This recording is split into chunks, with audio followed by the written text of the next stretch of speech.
আসসালামু আলাইকুম ভাই, আমি আপনাদেরকে আজকে তাজা তাজা একটা নিউজ দিব। আমরা ক্রিকেটের মধ্যে কয়েকজন কমেন্টেটর আছে, তাদেরকে আমরা অত্যন্ত রেসপেক্ট করি, আমাদের অত্যন্ত ভালো লাগে, তারা অত্যন্ত গ্রহণযোগ্য। তো তাদের মধ্যে একজন হচ্ছে নাসির হোসেন, ইংল্যান্ডের সাবেক ক্রিকেটার এবং বর্তমানে একজন সফল ধারাভাষ্যকার। সফল ধারাভাষ্যকার এই জন্যই বলি, যতজন কমেন্টেটর আমরা দেখি তার মধ্যে নাসির হোসেনের ভয়েস যখন শুনি অত্যন্ত আমাদের থেকে ভালো লাগে, শুনতে ইচ্ছা করে যে না খেলাটা দেখি। তিনি অ্যাশেজ ক্রিকেটের মধ্যে হোক, আইসিসি গ্লোবাল ইভেন্টের কমেন্টারির মধ্যে হোক, তিনি কমেন্টেটর হিসেবে অ্যাজ এ কমেন্টেটর হিসেবে আমরা ওনাকে দেখি এবং চিনি। ওকে, তিনি গতকাল স্কাই স্পোর্টস ক্রিকেটের পডকাস্টে কিছু গুরুত্বপূর্ণ কিছু কথা বলছেন, এগুলো নিয়ে আজকে আমরা একটু ডিসকাস করব।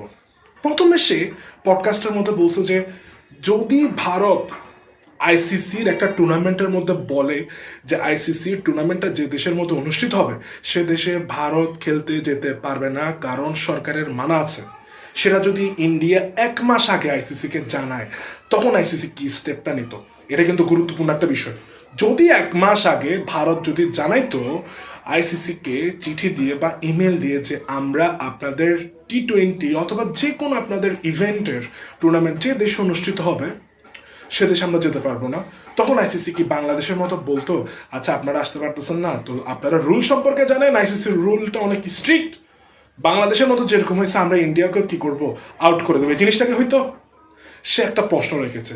দ্বিতীয় একটা প্রশ্ন, সে বলতেছে যে পাকিস্তান যে স্টেপটা নিয়েছে এই স্টেপটা খুবই ভালো একটা স্টেপ নিয়েছে, কারণ হচ্ছে কেউ একজন তো আছে যে বলতেছে এনাফ ইস এনাফ, ক্রিকেটের মধ্যে পলিটিক্সটা আনার কোনো প্রয়োজন নেই, আমরাও চাই যে আসলে পলিটিক্সটা কেন। সে বলল তৃতীয় আরেকটা পয়েন্ট, সে বলল যে বাংলাদেশ কে নিয়ে আমি অনেক পজিটিভ, এবং বাংলাদেশ যে সিদ্ধান্তটা নিয়েছে সেটা খুবই ভালো একটা সিদ্ধান্ত নিয়েছে। কেন?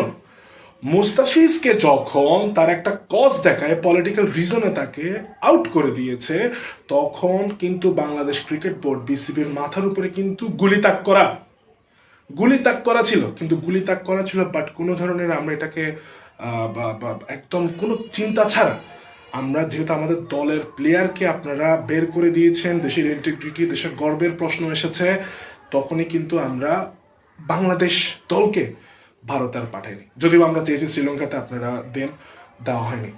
সো সে 3টা বিষয় বলেছে। প্রথম বিষয়, ইন্ডিয়ার সাথে আইসিসি কি সেম ভাবে আসতো কিনা, যেমনটা বাংলাদেশের সাথে করেছে আইসিসি। দ্বিতীয় বিষয়, মুস্তাফিজের বিষয়ে বাংলাদেশের যে অবস্থানটা সেটা অত্যন্ত ভালো ছিল, তারা রাইট পজিশনে ছিল। তৃতীয় বিষয়, পাকিস্তান বাংলাদেশের পাশে এসেছে, তারা বলতেছে এনাফ ইস এনাফ, আপনারা যেটা করতেছেন পলিটিক্স আনাটা খেলার মধ্যে কোনোভাবে উচিত হচ্ছে না। এটা হচ্ছে তার 3টা ডেভেলপিং বিষয়, তিনি গতকাল এটা নিয়ে আলোচনা করেছে। আচ্ছা, এখন আমরা এটা নিয়ে একটু বিশ্লেষণে যাব, আমরা বিশ্লেষণে যাবো যে আসলে ওনার কথাগুলো লজিক কেমন, কথাগুলো কতটুকু ভালো হয়েছে। প্রথম বিষয়, আপনি যেটাই বলুন আইসিসিটা এমনভাবে সিস্টেমটা ক্রিয়েট হয়েছে, ভারত 80% থেকে 90% রেভিনিউ প্রডিউস করে আইসিসিকে দেয়।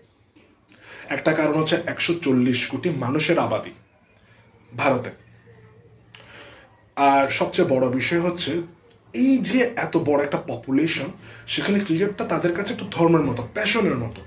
তো সেখানে ক্রিকেটটা তারা এমনভাবে বিল্ড আপ হয়েছে যে ইন্ডিয়া থেকে আইসিসি অথবা আইসিসি থেকে মানে যে রেভিনিউটা ওরা পায় সেটা ইন্ডিয়ার মাধ্যমে 90% আসে।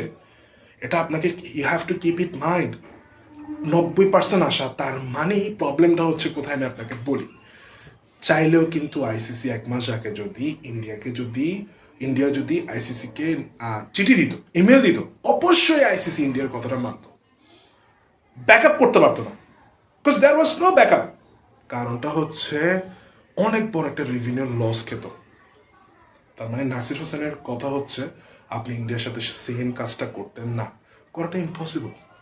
যেমনটা তৃতীয় টপিকের মধ্যে উনি বলেছে যে পাকিস্তান বাংলাদেশকে ব্যাকআপ দিচ্ছে, এটা একটা ভালো বিষয়। কারণটা আমি বলি, যতগুলো আইসিসির ম্যাচ হয় তার মধ্যে 6,000 কোটি টাকা বিশাল একটা রেভিনিউ জেনারেট হয় ইন্ডিয়া পাকিস্তান ম্যাচের মধ্যে। এখন পাকিস্তান বলতেছে যে আমরা তো আর খেলবো না, ম্যাচটা বয়কট করব। তবে এটা আপনাকে জানতে হবে, এটা একটা হিস্টোরিক্যাল একটা ভিউ আছে। পাকিস্তান কিন্তু ভারতে ওয়ার্ল্ড কাপ খেলতে গিয়েছিল। পরবর্তীতে যে চ্যাম্পিয়ন্স ট্রফিটা হয়েছে সেখানে কিন্তু পাকিস্তানের চ্যাম্পিয়ন্স ট্রফিটা হয়েছে, কিন্তু ইন্ডিয়া পাকিস্তানে খেলতে যায় নাই, তার একটা নিউট্রাল ভেন্যু চেয়েছে। তারপরে ঘটেছে আর একটা অনেক বড় একটা বিষয়, এশিয়া কাপ।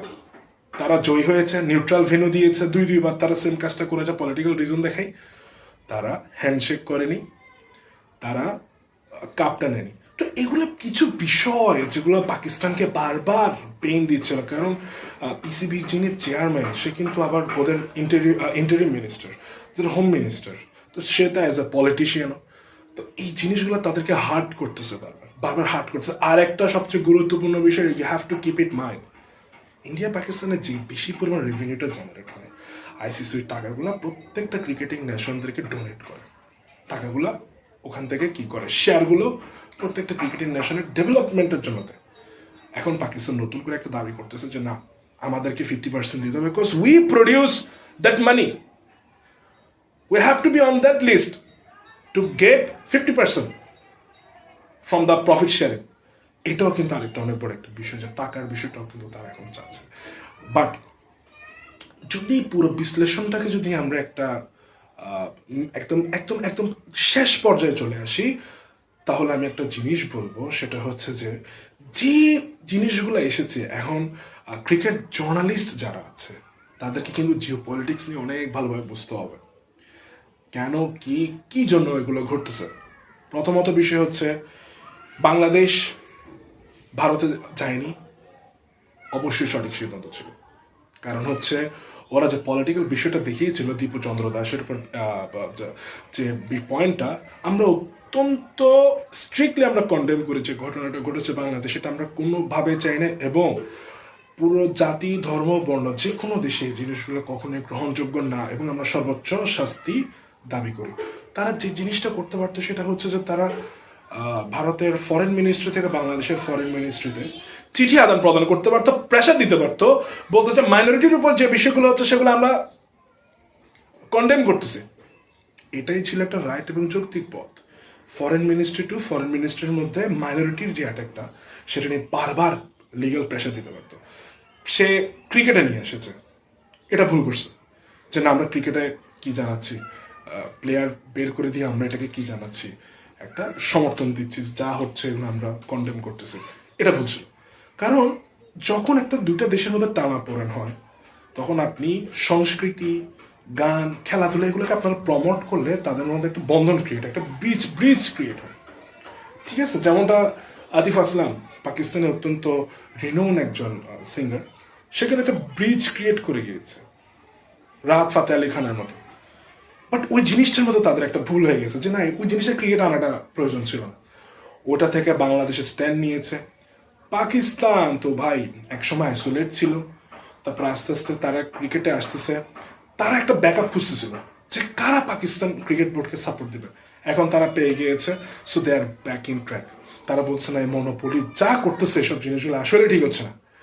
সো প্রথম বিষয়, আইসিসি আসলে যদি 1 মাস আগে ভারত তাদের প্লেসটা চেঞ্জ করতে চাইতো, তাহলে কিন্তু সেই জিনিসটা তারা মানতো, because they produce 90% of the revenue. এটা you have to keep it mind, যেটা বাংলাদেশের সাথে হয়নি, বিকজ ছোট বোর্ড অতটুকু রেভিনিউ ক্রিয়েট করে না। যদিও বা we have 20 crores of people, আমাদের 20 কোটি মানুষের আবাদি আছে, বাট অতটুকু রেভিনিউ জেনারেট করে না।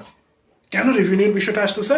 রেভিনিউর বিষয়টা এই জন্যই আসবে, পাকিস্তান এখন যখন ইন্ডিয়ার সাথে খেলা বয়কট করতেছে, এখন কিন্তু আইসিসি খুবই সুন্দর কিছু সিস্টেম দেখাচ্ছে, না এগুলো তো স্পোর্টসম্যান স্পিরিট, প্রত্যেকটা জিনিস এগুলোতে সবাই খেলাধুলা করাটা প্রয়োজন, কজ হচ্ছে আমাদের ম্যাচ নিচ্ছি, এখানে ইন্টিগ্রিটির বিষয় আছে, আমরা যে শিডিউলটা দিচ্ছি এটা খেলাটা প্রয়োজন, এটা একটা স্পিরিটের একটা অংশ। তো এখানে না হলে আপনাদের রেভিনিউ লস হতে পারে, এই প্রবলেম হতে পারে, ওই প্রবলেম হতে পারে।